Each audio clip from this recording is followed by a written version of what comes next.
So our three judges for this round are Julia, Ryan, and Aaron. I don't know if any of you have any words that you want to share before the round.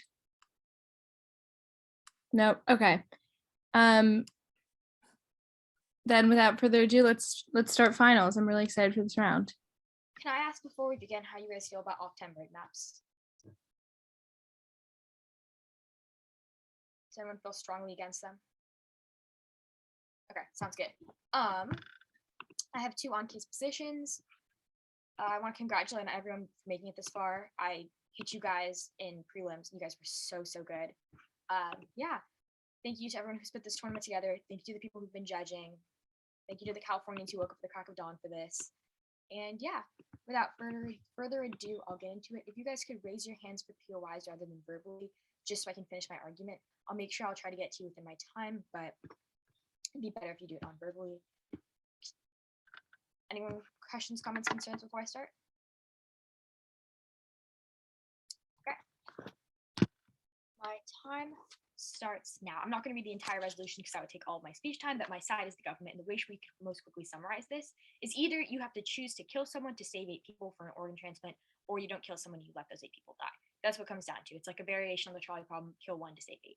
So also for the sake of fairness, I want to stipulate that we don't know anyone's identities. We can do all the assumptions we want, but there shouldn't be no like, this is my grandma, we're going to kill her to save 8 people. We're going to assume that they're average people, random people, pick them off the street. Also, I want to stress that this is purely theoretical, especially because this is being filmed. I'm not advocating for killing anyone to save others. And I think the format of arguments can be a little bit dehumanizing, and that's not my intent. This is just because it's a theoretical situation. Definitions. This house is irrational and manageable. The rest are contextual and less asked in the next speech. The weighing mechanism should be utilitarianism, and the criterion should be morality. So whatever is the most moral is a moral principle. Utilitarianism is a moral principle. My first advantage is utilitarianism. The claim here is that saving 8 lives outweighs the cost of killing 1. So my warrants. First, wars. Think about a myriad of historical wars. If we kill the dictators, the ones supporting the system, the ones keeping everyone from like living their lives, the ones preventing freedoms, we essentially free and save these people.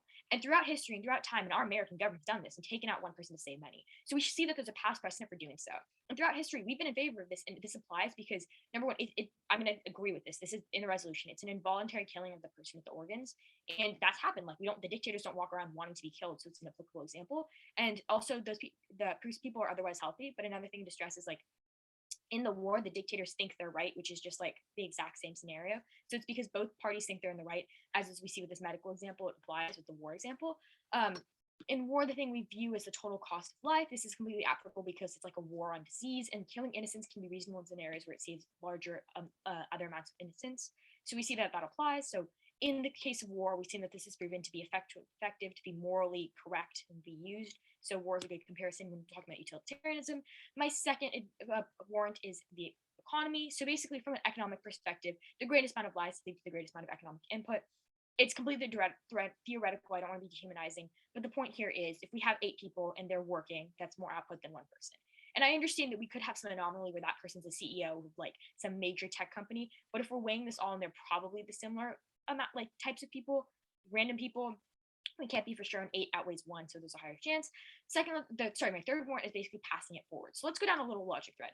We kill 1 person to save 8, and then kill those 8 to save 8 each, and that means there's a net of 55 people saved, which shows that if we do this, we spark a ballooning like impact and just exasperate it more and more, which shows that if we kill people to save people, we save people on the net, especially because 8 is so much of a bigger number than 1.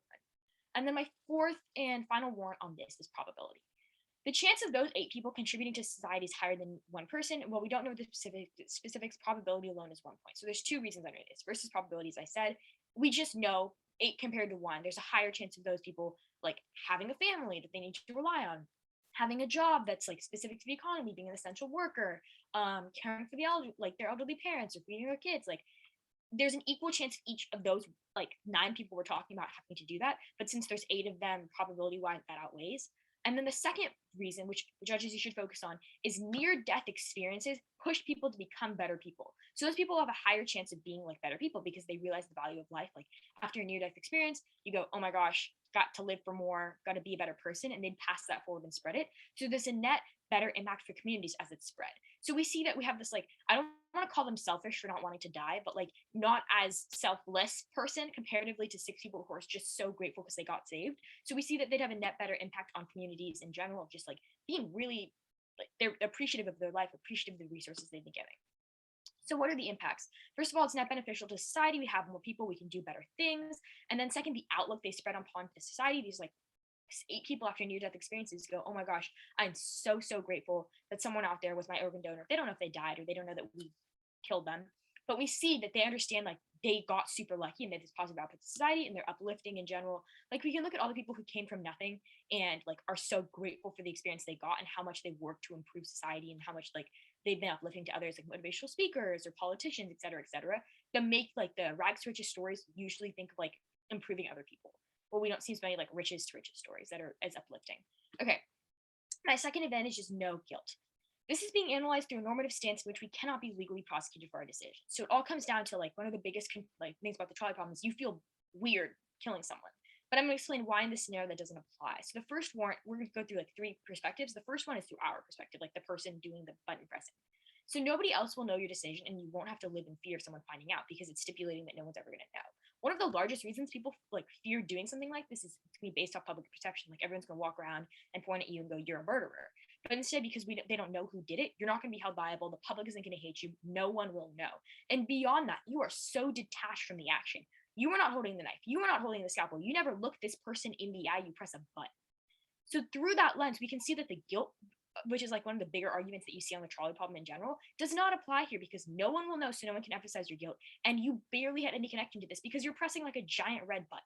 It's practically cartoonish. There's no guilt applying here. You don't want people to view you as a cold-blooded killer and murderer, and that's what makes us believe that murder is bad because everyone's like, hey, dude, don't murder people. But nobody knows you did this, so that doesn't apply, and that isn't applicable in this situation. The second point here is the recipients. The people who receive these organs are going to be grateful for the rest of their lives, and you have saved 8 lives, and their families are benefited. There's like, what if someone had an elderly parent or like need to feed their families, and you indirectly save more lives? I know you could argue there's a higher chance, like there's a chance that this one person also has a family they need to feed, but since 8 versus 1, the probability and the predictability flows to my side. And then beyond that, this will be a more prevalent impact to you. You can meet those people, you can meet their families, and they can go, thank you, oh my God, thank you so much for saving my life. That leads me to my last and final point. The person who gave the organ will never know it's you. I don't have that much time. They can never like hunt you down on the street and be like, dude, you killed me, because they're dead. There's no way anyone will know. There's no one anyone will tell you that you did something wrong. There's no family that's going to be coming after you. Nobody's going to knock on your door and say, hey, you killed my father, prepare to die. It's not the Princess Bride. Instead, the only thing we see here is that the families of those you saved would be like, oh my gosh, thank you so much for saving me. You're the reason we can continue for your family, but you're the reason I can see my son every morning. Like, the people who think you did good are the ones who you're going to talk to. The people who think you did bad are the ones who are dead, so cannot hurt you. So the impacts here are first, happiness. You're going to feel like a hero. You just saved 8 people. You'll be told this every day by the families you saved. You'll be so disconnected, you'll never really feel the loss. So there's no guilt, only happiness by the fact that you did a net benefit. So for all those reasons and many more, I urge you up for the affirmation today because 8 lives outweigh 1. Thank you. Okay. If you have any POIs, you can just ask them verbally. And if everybody is ready, then I will begin my time now. I'm going to start on the opposition case and then go on to the government case and refute their contentions. And then if I have time at the end, I'll go back through our own case.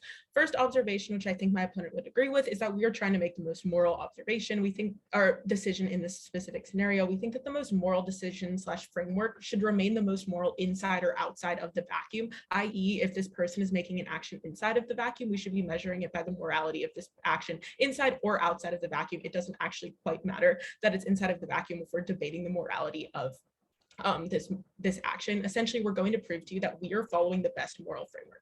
First contention is that we should be following deontology. What is deontology? Deontology is a philosophy that has 3 main tenets. First is that morality is objective and independent of the consequences, i.e. you shouldn't kill, you shouldn't lie, no matter what the actual specific scenario is, right? There are just main tenets that you have to follow in order to be considered a moral person. Secondly is that you can't use others as a means to an end. And thirdly is this concept of a categorical imperative, i.e. it's morally wrong to do something if it would be bad if everybody in society started doing that thing. You shouldn't do something if everybody started doing it, then it would be bad, right?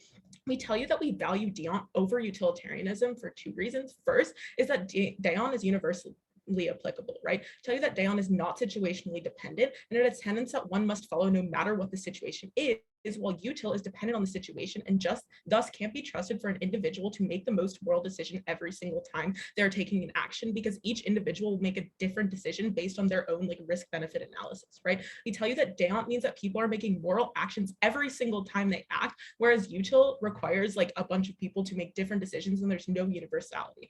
Secondly, we tell you that Dayon values human agency, which is significantly more intuitive for people to understand. Tell you that people generally understand Dayon much better and usually act deontologically, even if they don't realize that they're doing it, because most people generally value their own agency and their own individualism. We think that Dayon is the most easy for people to understand and thus the most easy to act on because it's so intuitive to people. We think that generally the idea of like somebody dying or having your own agency taken away from you is very scary to people, and thus they value their own agency and thus are more likely to act in a way, and it's fairly easy for people to act in a way that is valuing human agency, which is something that Dayon does and util does not.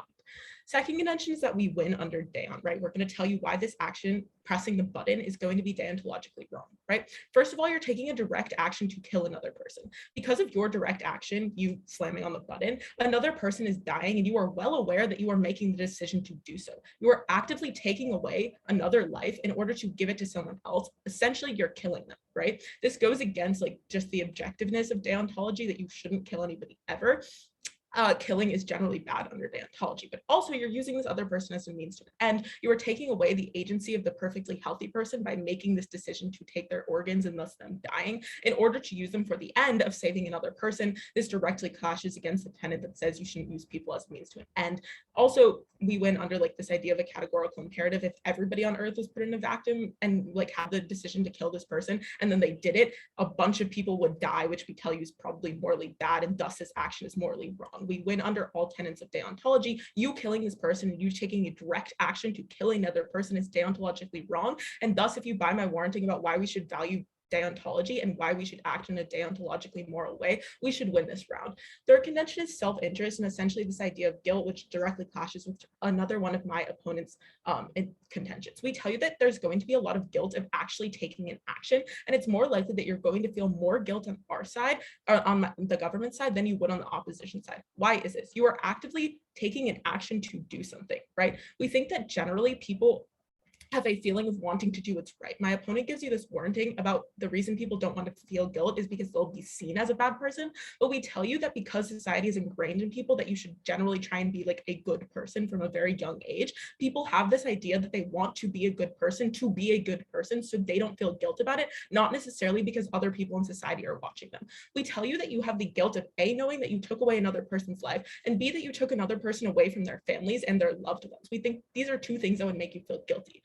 However, on Offworld, when you don't press the button, the fact that these people that didn't get their organs are dying is not like your fault, right? Like this is going to happen inevitably. Once again, this is theoretical. I'm not arguing for the death of 8 people. However, like you didn't take any sort of action, and inaction would not make you feel as guilty as like pressing a button and you being the reason that somebody else is dying, right? A direct action to kill them would make you feel a lot more guilty than it just happening naturally because they had whatever disease they have that makes them need an organ.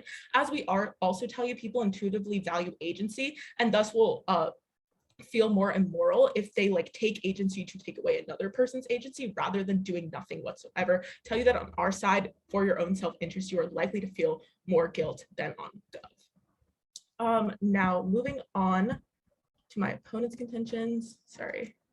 Okay, first of all, they tell you that utilitarianism is like the best framework, but then they give you no justification as to why util is the best framework. Like our entire case rebuts why this is true, right? But moving on to their first contention, I'm going to give you 3 separate reasons why util is not the best framework and generally a bad moral framework to evaluate things on, right?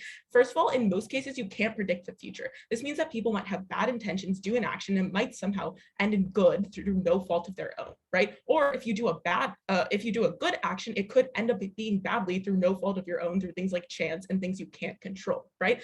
Also tell you that util is essentially net happiness. You're trying to measure net happiness. Since we can't measure happiness, government can't make the argument, oh, look, it's 8 people's lives versus 1 person's life, so therefore they win on numbers. This is not real utilitarianism, which values happiness. Since we have no way to measure happiness, the happiness of the 1 person you kill may have been greater than the net happiness of the 8 people that you like were saving, and thus it isn't necessarily a utilitarianly good action. And since you have no way to measure this, you don't know if you're making a moral action or not.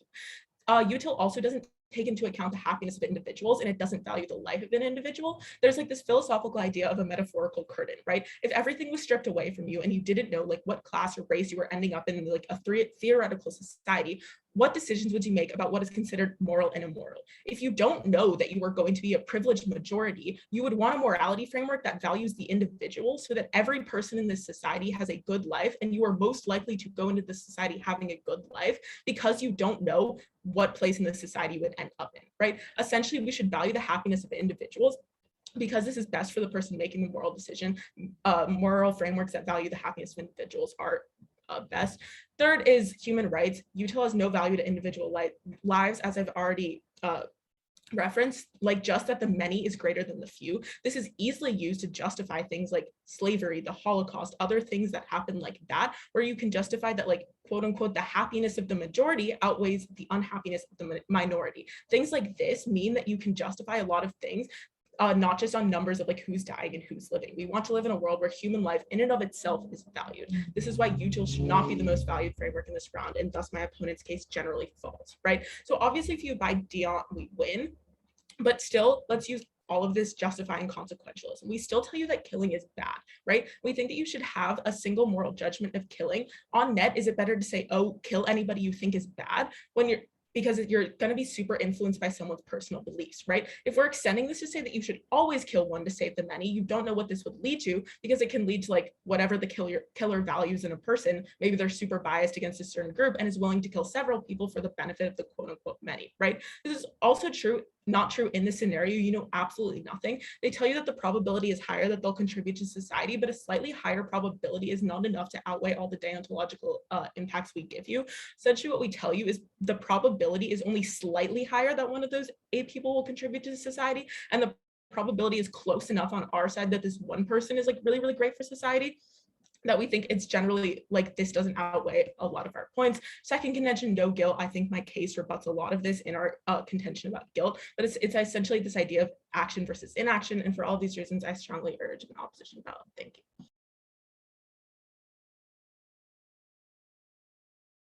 Okay, as an off-time roadmap, I'm going to give an overview. It's just like 1 point. It applies broadly. I would flow it on your voters or your top of case, wherever you have a space, and then I'll go line by line through the op and then the gov. So overview, op, gov. Is anyone not ready? Okay. The downside of mapping is you start to lose your voice, but let's do this. Okay. My time starts now. Quite plainly, judge, their arguments, their entire case is based off applying philosophy broadly without actually interacting with the resolution. We hear nothing specifically on the button, we hear nothing specifically on the 8 people. We hear nothing specifically about this situation. They're just trying to make this a deontology versus util debate without actually avoiding actual clash. So let's talk about a little bit more about what that means. So basically, I don't hear anything specific on the button. I don't hear anything specific on the people. And I'm going to talk to you a little bit about why deontology shouldn't stand.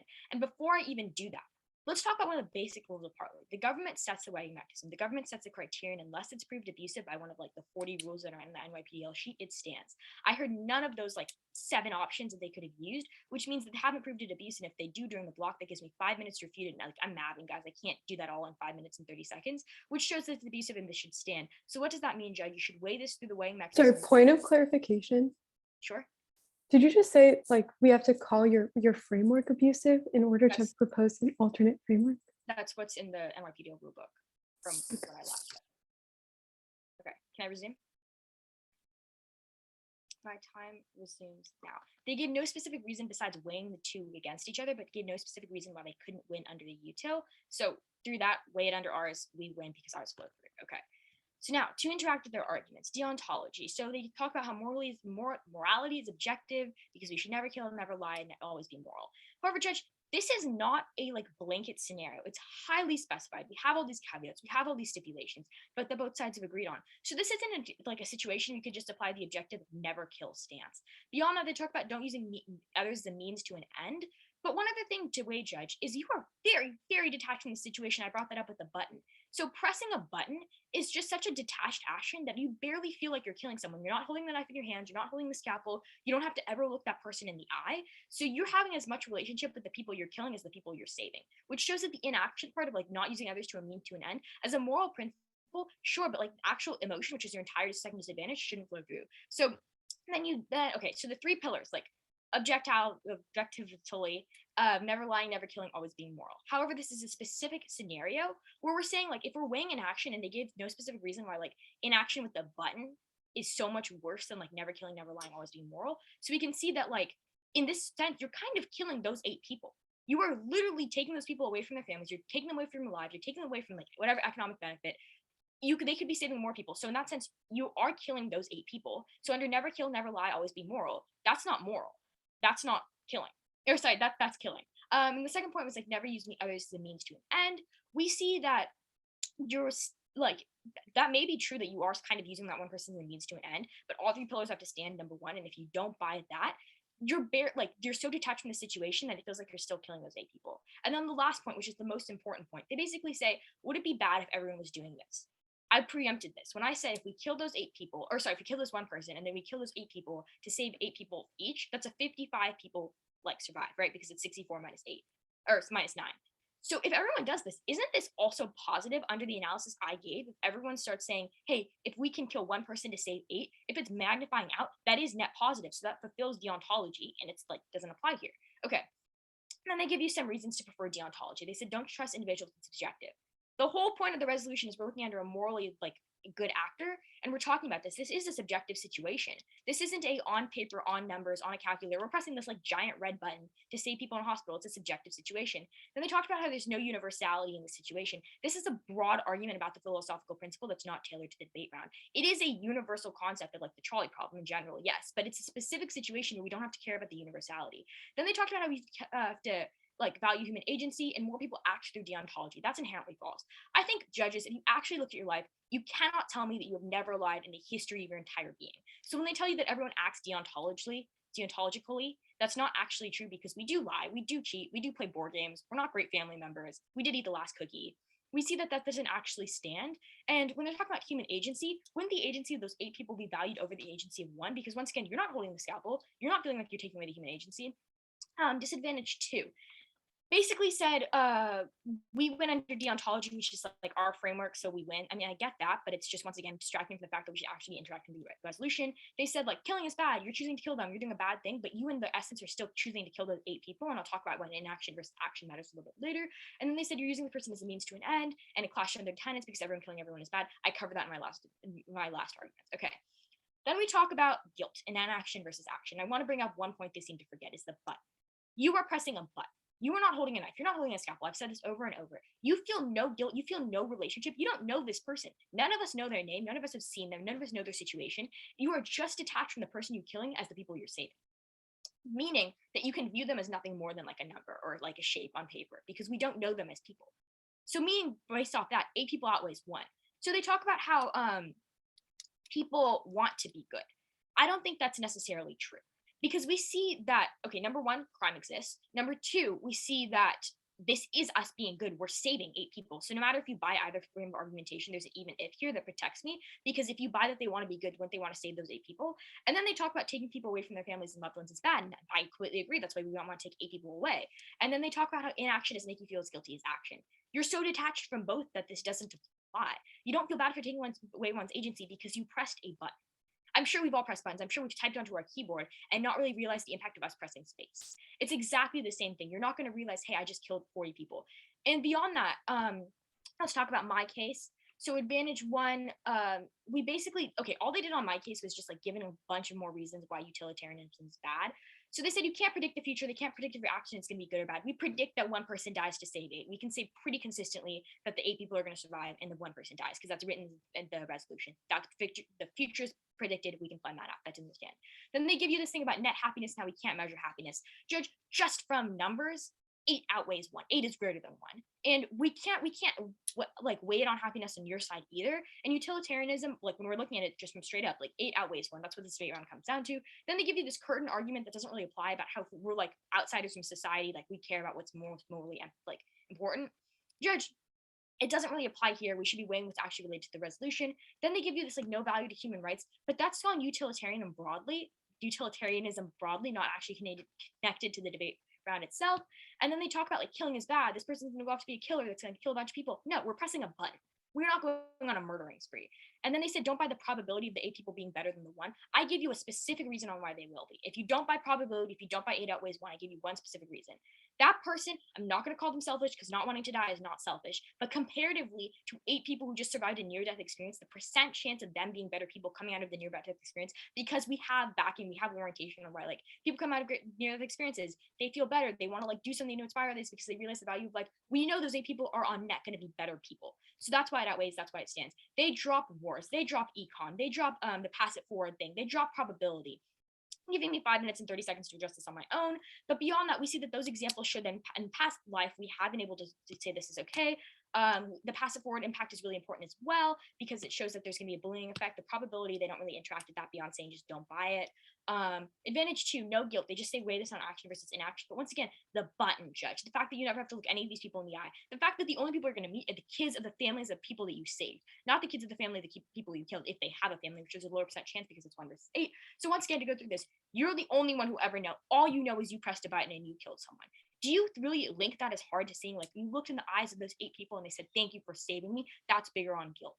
And then on the like, do we care about what other people think? That's the whole theoretical, like philosophical stuff behind like Bentham's Panopticon and why we keep other people accountable and law enforcement in general. And that's why we have systems to make sure people act morally. So we see, Judge, through the fact that the recipients are going to be grateful and the fact that the person will never know and can't hunt you down because they're literally dead and we're hoping we're not going to be haunted.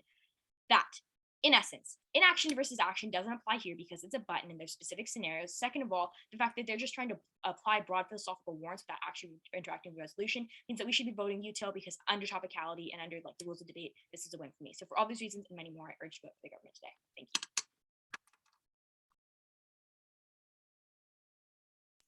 you. Okay, just give me 1 second. Okay. My name is Hannah. Before I start my time, I'll just introduce myself. My name is Hannah Riegel. I'm going to be the second speaker for the opposition. I use she, her pronouns. I'll begin my time now. So I want to start with 2 general observations that I think like the a priori things that happened in this debate. First of all, the idea like what happens with frameworks, you have to call it framework abusive. As far as I know, NYPDL like parliamentary debate on the East Coast, you are allowed, the opposition is allowed to propose a framework. We give you warranting for our framework. We tell you why I think our framework should be valued over our opponent's framework. I think all of that flows through. I'll discuss this later in the round. The second thing that I want to talk about here, and I think this is really important, is the fact that it's included in the motion text that this is a normative debate. Our opponent brings up a lot, like this is a specific scenario. We should be talking about like what in this specific scenario is good.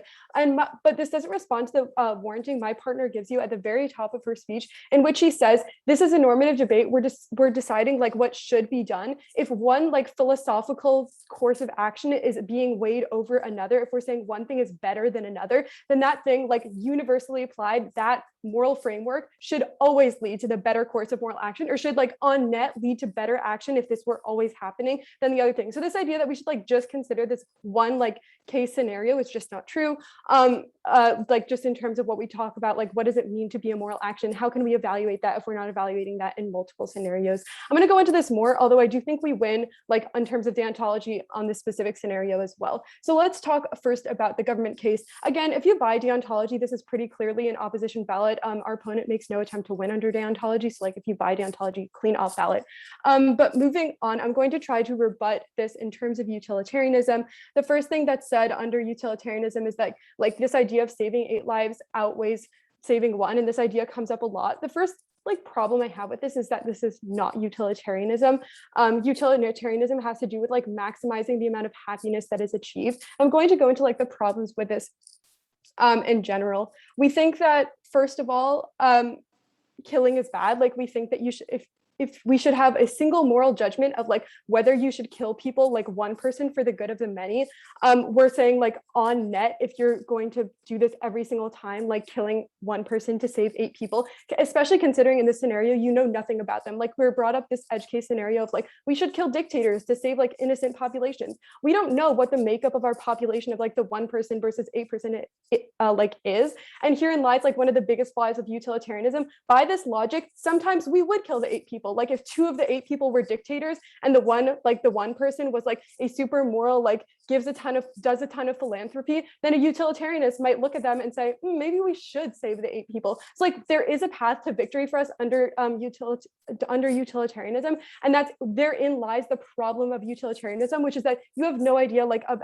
any of these backgrounds. You don't know what happiness they're going to feel in the future. You don't know if they're going to cause society more happiness or more harm. So this idea just doesn't really make sense. The second thing I'm just going to say here in terms of like individual action, we don't know when somebody is going like when somebody makes the decision to kill one person to save 8, we don't know what the killer values in a person. Maybe they're super biased content warning against a specific like ethnic group or minority, and they might say, oh, it's okay to kill 8 people of this like specific small group in order to save 1 person of this group, which I like better. Like we think there are tons of places in which this leads to immoral action, and that's not something that the government case tackles with, whether this is actually a moral action to kill 1 person to save many. The second thing is that this is just like not true. In this scenario, you know nothing. You have no idea about like who's a dictator. So like it's very hard to make a utilitarianly justified decision. Again, I'll go on with the problems of utilitarianism. Utilitarianism, like if you buy that that's the framework of the government case, utilitarianism inherently depends on the consequences, which means you don't know what the correct moral action is until after. So insofar as we are in a vacuum and we're like in a bind trying to make the most moral decision, and the government case at best tells you like, wait 5 years, then we'll tell you if you made the right decision or not. We think you should side with the moral framework that tells you right now, like this is the moral decision to make. Where we bring up this idea of like what makes sense in terms of like societal norms, like what does society generally consider as good or bad? And we think generally society considers deontology to be the form, to be like a form of morality, which many people like think about. Our opponent brings up this idea of like people still lie, even though, you know, if deontology was so ubiquitous, like nobody would lie anymore. We tell you that the idea that just in general in society, lying is a bad thing, that in itself is a derivative of deontology, right? The idea that you like shouldn't tell people untruths because that might affect how they act, that is deontology. This idea that like we can't universally apply it, like this is a one specific scenario, or like that universal application of killing 1 to save the many would be a good thing, is just not true deontologically or utilitarianly. If you killed every single person in the world to save 8 people, there would be no 8 people left to save. You would have killed everyone. Moving on to like the economics point, I think this point doesn't like is just not good on net. Like if your life is determined by your economic value, we can cross apply this, and that would mean that like people that make less money somehow are contributing less to society, or that their lives matter less. We think like that is the basis for a lot of like human rights violations. We don't think you should decide the round based on this. And also, as they tell you themselves in their speech, like this is just not something that we would know about the person, like just looking at them. Even if you buy that we value their economic contributions to society above all else, we don't know how they economically contribute to society. What if the one guy you're killing is like Jeff Bezos? Moving on, they tell you that like about the family, that you're, you know, making the family significantly happier. Again, we tell you that there's another one of the problems with utilitarianism is that there's no way to measure happiness. The extreme grief that one family feels out of the completely unexpected death of a healthy individual might be actually more than like the happiness that 8 people that expected their family members to die experience happiness because they've prepared themselves. They've like readied themselves for it. So like if in terms of utility, which like literally means happiness, you know, it might actually flow to the opposition just in terms of like what's expected here and what is like a completely unexpected tragedy might do. They say that near-death experiences push people to be better. We see just no warranting for this. We think they say themselves like near-death experiences are often attributed to luck, especially if you don't have anywhere to like direct your appreciation. Tell you like surgeons don't get appreciation for performing the transplant surgery. A lot of the times what happens in transplant surgeries is you like build a relationship with a family whose transplant you received because those are the people you feel grateful to. No, the surgeon never gets the positive feedback because they were just like the carrier of the organs from one place place to another, or in this case, as they say themselves, the presser of a button. They didn't do that much action. The idea that they're going to get so much positive feedback is A, wrong, and B, somewhat irrelevant because we're talking about the most moral thing within this vacuum. Moving onward, their second contention is that there is no guilt. They talk about this idea of action versus inaction a lot, and the idea that like killing 8 people actually isn't action. We tell you this is not true. Like if there were a cause of death report on the 2 people's lives, like the killing of the 1 person, that was you, right? You pressed the button, that person died. The 8 people that were dying, they were dying of natural causes. I don't know what kind of diseases or sicknesses they have, but that was not your fault, right? Like with or without you being there, if you were far, far away, continents away, they would have died anyways. So like, we don't think you feel any personal responsibility for that, because you literally caused the death of 1 versus like kind of being there, but not doing anything. Furthermore, we think that outside influence only matters insofar as it makes you feel something on the inside. So like any outside like positive influence you get from the families only matters insofar as it makes you happier. So if you feel guilty because you're like, oh my God, I pressed the button and that person died, like, that like should be equally weighed, if not more, because you're not able to like detach yourself from the situation. Again, government brings up this idea of like, just because it's a button and not a knife means you're able to detach yourself more easily. We think this is not true. The only reason that knives are associated with bad things is because they're more often used in murders than buttons. But if button is the weapon of murder in this case, we think you're going to feel just as bad about the button and probably have like PTSD when you look at buttons in the future. Yeah, just in general, we think we win on Dan, and we think that we don't think that there's any reason to buy utilitarianism. For all these reasons, I strongly encourage an opposition ballot. Thank you.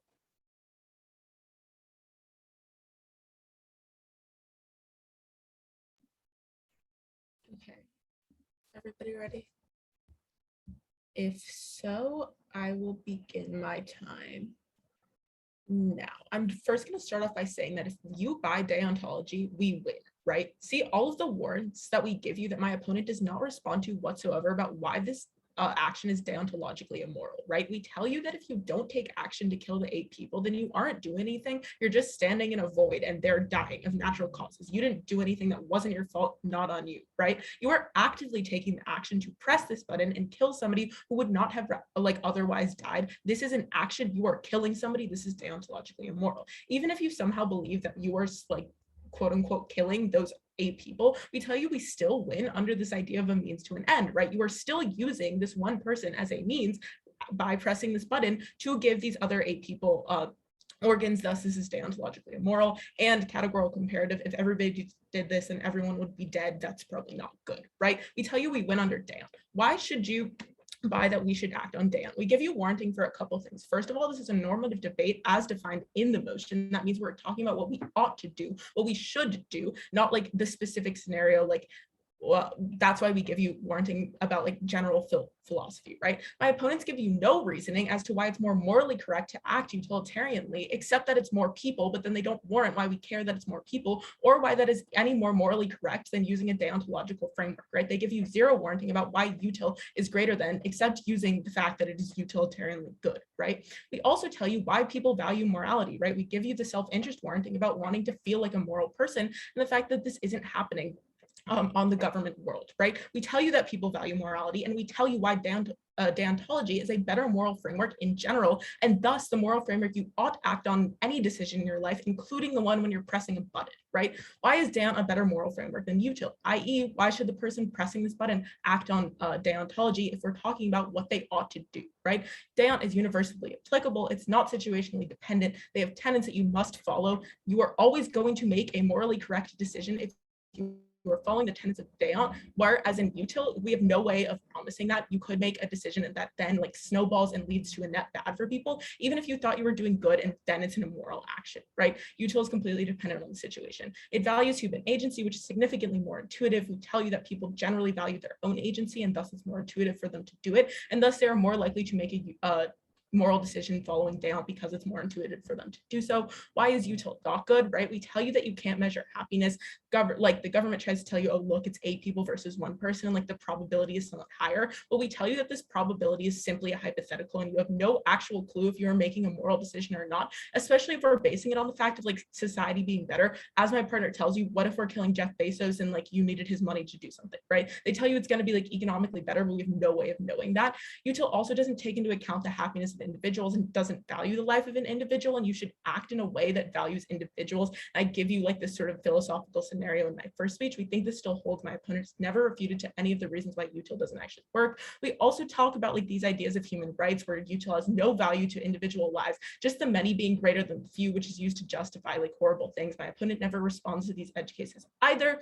We tell you that essentially what's happening is you're devaluing human lives and agency under utilitarianism. This is not a good moral framework to follow for all of the reasons that I've just listed. The person you just killed has taken his human rights, has his human rights taken away, or their human rights taken away in this specific scenario, right? You are taking away this person's agency. This is how it's connected to this scenario because you are making an action that is deontologically moral and utilitarianly immoral. And if you make the action that is deontologically immoral, you are thus immediately taking this person's human rights away. They tell you that we should win under util, but all of their impacts are completely hypothetical. We have literally no idea if we are making a utilitarianly moral decision. We have no idea whether each of these people that, like the 8 people that you are saving, are a good people, morally good people that are doing good things for society or economically contributing to society, whatever it is, right? Don't vote on a possibility when we give you an 100% chance of making a deontologically moral decision and the reasons why you should make a deontologically moral decision. They also don't give you any warranting about why we care about these people doing good for the world or why this individual values it when we give you specific warranting about why this individual would probably value deontology. All of our analysis about guilt and action versus inaction. For all these reasons, I strongly urge an opposition ballot. Thank you. Okay, before I start, I just wanted to say great job from both of you. You guys are terrific debaters. It's been a really fun round. Before I begin as an off-time roadmap, I'm going to speed through everything that came up in the block, like the line by line, the ones that matter the most. And then after that, 3 voting issues and then impact weighing it by time. So block stuff, voting issues. Anyone not ready? Okay. My time. Okay, well, yeah, perfect. My time starts now. The first statement I heard from them that the opponent doesn't try to win under deontology. However, I specifically targeted the last part of deontology and talked about why we do win because the ballooning effect, which they never combated. Then they talked about killing is bad because util is look through happiness. And once again, we can look at the happiness of those families because of, let's say, okay, let's just assume everyone lives in a nuclear family. That means there's at least 3 people benefited by those 8. That's 24 through that. We can just look at a numbers perspective. There's more happiness. If we assume that everyone has the same amount of happiness because they're trying to make this a universal standard, that 24 matters. They talk about we don't know the makeup of the population. That's completely true. They say that you could accidentally kill like a dictator. You could save a dictator and kill innocent people. That stands under their side. Like, what if you killed 8 amazing little babies who are going to grow up to be like the best people on earth and kill cancer to save that one dictator? So that argument applies right over. It's a wash. They talked about on war, you could wipe out a minority to save a majority. The point here is not that it's like the best thing to do ever. The whole debate comes down to this resolution. It's not a deontology versus uontology. It's not a what do we do in the war. It's what we do in this actual medical scenario. So the warp is just to show you how in the past it's been like used. They talked about there's no predictability. However, that's not true because we've been told that they like make it, and the fact that there are 8, we know that empirically. There is predictability. We don't have to wait 5 years. They talk about its dehumanization to view people economically with this Jeff Bezos explanation. The whole point here, Judge, is that the 8 people are going to have a better output because we've been proven that they're so grateful for the near-death experiences. And then they basically say that near-death experiences don't make you a better person. They give us no warrants on that. Just say, I don't give you warrants on that, but I did. I said you feel grateful. You understand the value of your life because it was so close to taken away from you. You value the stuff that you were closer to losing. Then they say you don't get any credit because like the surgeons don't get credit. The point here, Judge, is not that you get more credit. It's that nobody hates you because the guy who possibly could hate you is dead. And then they said like, the extreme grief of one person dying could be more than the 8 people who are like prepared. But they also said you can't measure happiness, so that contradicts itself. And beyond that, like those people could feel grief differently. That's not like that's a wash at best, Judge. Like to weigh the grief of people because you don't know how each of those 8 families are going to react. There's a higher chance. There's like a 1 out of 8 chance, right? Like that they react like that because we have 8 people to draw from. Higher probability of more people. Like it's a bigger sample size. Then on inaction versus action, I'll cover that more in my voter, which is advantage 2, and then. Basically, they say that the universal application of utilitarianism is bad because, like, people think they should never lie, and that proves deontology. That doesn't stand, Judge. I'm going to talk about what this shouldn't be weighed on universal application, but not lying doesn't mean that we believe deontology in every areas of our life. If we believe that not lying is like bad, that lying is bad, then why do we do it? Like, if deontology is so amazing, important, encompasses all of our lives, why don't we call it? Okay, voting issues. The first one, framework. They told us why. They didn't tell us why it was abusive. They told you why they could win under util. They didn't prove any reasons why like deontology is like so much better in this round. They didn't say the weighing mechanism or the criterion was abusive, that gives me 5 minutes now to stand up here and talk to you why it is it, like what should stand. There was no clear prong of abusivity, and as the AF, my framework should flow through unless they prove that we should switch it, which they didn't, because this like at worst, Judge, you weigh util versus Dion as a wash. Okay, let's actually talk about Dion versus util now. So this is not a deontology versus utilitarianism debate. That's not what the resolution says. The resolution gives a specific example about whether or not we should kill someone. That's what we're looking at. They basically try to say that viewing this as normative makes it a universal debate. That's not what normative means. They themselves define normative as what we ought to do. They're just trying to apply vague moral principles onto a specific resolution. So when they talk about how the button doesn't matter, it does matter. The thing they say that the button doesn't matter is because it's not associated with killing. The point is, Judge, that if you're holding the knife, you have to look people in the eye, you have to cut open their skin, and you have to kill them. That doesn't apply here. You're pressing a red button in a room way far away from them. You don't feel that attachment. So this case scenario does matter. They talk about how we only care about the specifics because it's the resolution. That's what we're debating. That's the entire point of debate. The resolution does not say Dion versus util. That's not what this debate is over. The debate is over the specific action, which they barely touch upon. Okay, beyond that, Dion versus util, they say I have no warrants. They say I don't counter any of those. I went straight down there, as you can check your flow, but all on the first disadvantage about how through the 3 tenets, morality, they said is objective, but in this specific scenario, it's written to be subjective. That's why we have all those caveats. That's why we have this problem in general. Because, Judge, if someone handed you the knife, you'd think for a second before like actually killing someone. That's why this is a subjective scenario, because people act differently. All of us don't follow the exact same moral principles all the time, and we can't be expected to as a reasonable individual, because a reasonable individual doesn't like no lying, no cheating, can't YOLO. Yeah. Sorry, pause time. I think the idea that that we can't all act according to the same moral principles all the time is new, and I think that's an idea that my partner brought to her during her speech. But we can leave it up to the judge's discussion. Can I respond to that, or judges, do you want to move on? Yeah, where should the judges look for it on their flow? Or is it a response to something new out of MO? For me, it was more extending the warrantation about how people already lie. I made the joke about like eating out of the cookie jar. It's more of an extension upon that. Judges will take it under consideration. Okay. I love that my signposting was a joke. That's debate moments. Okay. What was my train of thought? Anyone remember? It was You've got like roughly a minute left. okay, sounds good. So continuing upon that, the last thing we should view in this round is action versus inaction. They basically say you'll never know about those like 8 people. You don't feel responsible for them, but you don't feel responsible for this person either. Like they give no reason why that button is going to somehow make you feel guilty or have PTSD. They basically just say you're going to recognize that you killed someone with this. You're being told you killed something. I pointed this out, but an example to give this is like video games. You know you're killing those little things in the games, but you don't feel that they're real because you're pressing the button. Like I'm sure we've all heard of a shooting game or played a shooting game. No one goes and cries themselves to sleep because they shot the monster in the shooting game, which just shows how detached buttons can make us. It's not like a knife. It's not like a personal action. So the impacts, they say they're all theoretical, but Judge, do they read you a single impact on any of their advantages? All their advantages, all their entire cases, this is a framework we should weigh on. This is why. We don't hear why we shouldn't do the action. That's what the resolution is. So under the resolutionality, under the framework, under the fact that action versus inaction does matter and weighs to my side, under the fact that utilitarianism weighs to my side, under the fact that this is a subjective case scenario, vote for the government, vote AF. Thank you. Thank you all so much. This was so much fun, and thank you, judges. Yeah, you as well. You did really great. Thank you. Thank you so much, everyone. This was a really interesting round. We're going to take a few minutes to separately deliberate, send our results to Ariel, and then deliver RFD.